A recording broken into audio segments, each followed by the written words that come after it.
If watching the English, the Prime Video series, you may have been surprised at the depiction of a chilling character named Black-Eyed Mog, an English settler who decorated her wall with Native American scalps.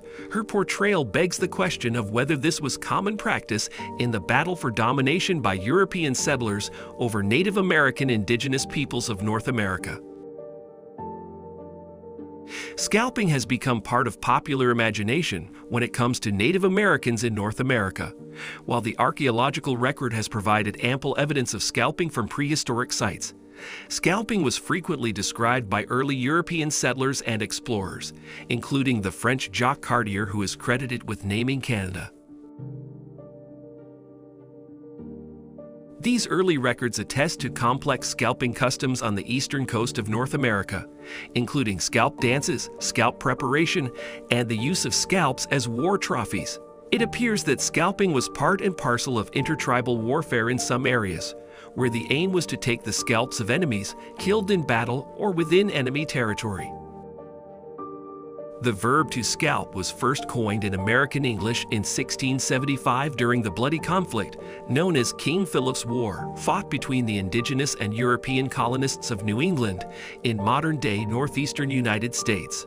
Up until then, the Europeans had used a variety of equivalents which didn't so vividly convey its gruesome meaning. Despite their late adoption of a term to describe it, European settlers embraced scalping and were soon spreading the tradition for their own genocidal ends. In fact, history is riddled with examples of European governments offering scalp bounties to encourage the murder of Native Americans and the incursion of European settlers into their territory.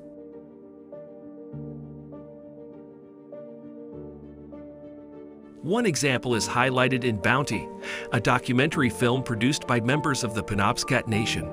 The film highlights a 1755 proclamation by Spencer Phipps, the then Lieutenant Governor of the province of Massachusetts Bay, who in the name of King George II offered monetary rewards for the killing of the Penobscot people.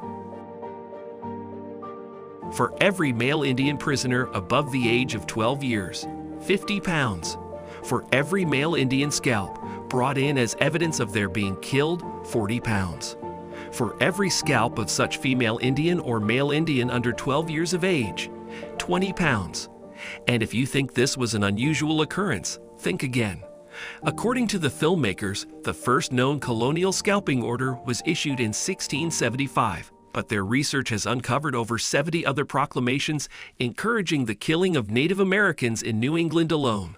Pretty much any Native American man, woman, or child was considered fair game at times, explained Emerson Baker, a Salem State University history professor, in AP News.